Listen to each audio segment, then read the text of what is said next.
अब 2024 में कांग्रेस और इंडी गठबंधन ऐसा झूठ लेकर के फिर से एक बार मैदान में आए हैं। कांग्रेस वाले उनकी जमात कान खोल के सुन ले, ये मोदी है। मोदी जब तक जिंदा है, मैं तुम्हें कभी भी धर्म के आधार पर आरक्षण का खेल खेलने नहीं दूंगा। देश में 18वीं लोकसभा चुनाव का शंखनाद हो चुका है। ऐसे में एनडीए को तीसरी बार सत्ता के सिंहासन पर पहुंचाने के लिए पीएम मोदी एक बार फिर से चुनावी रण में है। नरेंद्र मोदी तीसरी बार प्रधानमंत्री बनने के लिए हर दिन देश भर में ताबड़तोड़ रैलियां और कार्यक्रम कर रहे हैं। अपने स्पेशल बुलेटिन चुनावी रण में पीएम में हम आपको पीएम मोदी के बारे में दिन भर की अपडेट देंगे और साथ ही उनके बड़े बयानों के बारे में भी आपको बताएंगे।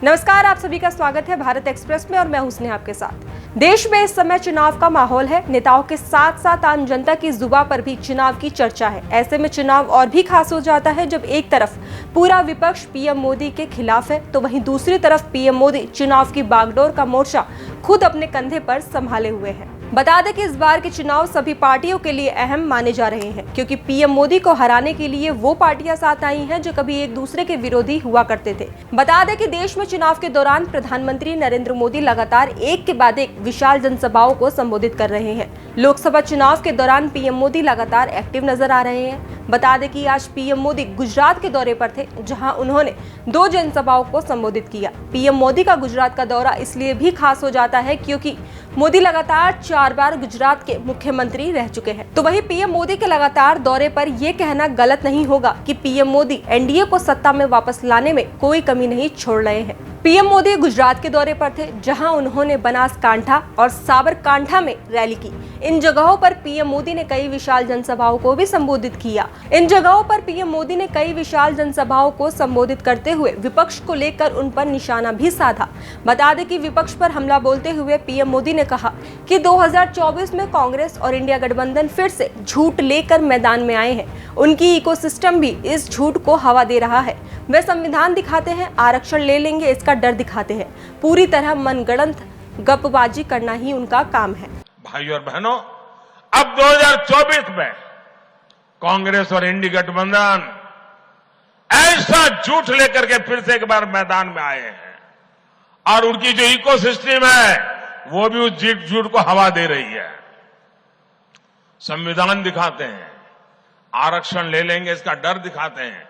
पूरी तरह मनगढ़ंत गपबाजी, यही उनका काम है।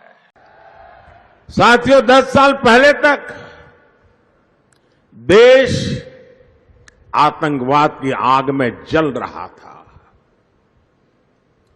और कांग्रेस, पता था पड़ोसी देश आतंकवादी एक्सपोर्ट कर रहा है और उनका यही बिजनेस है, आतंकवाद एक्सपोर्ट करना। और जब आतंकवादी आते थे, बहुत बड़ी घटना करते थे, मुंबई में 26/11 कर दिया, हिंदुस्तान के अलग अलग कोने में बम धमाके होते रहते थे, लोग मर रहे थे।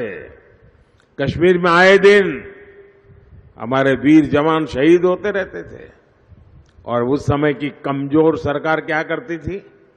डोजियर भेजती थी, जानकारियां, उनकी फोटो, ये सब भेजते थे। ये आपके यहां से आए थे, उन्होंने किया।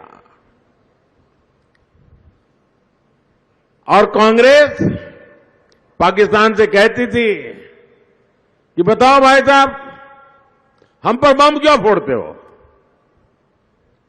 वो भी एक जमाना था, डोजियर भेजते थे। आज का भारत आतंक के आकाओं को डोजियर नहीं, डोज देता है और घर में घुस करके मारता है। आज के हमारे स्पेशल बुलेटिन में बस इतना ही। बाकी देश और दुनिया की तमाम खबरों के लिए देखते रहिए भारत एक्सप्रेस।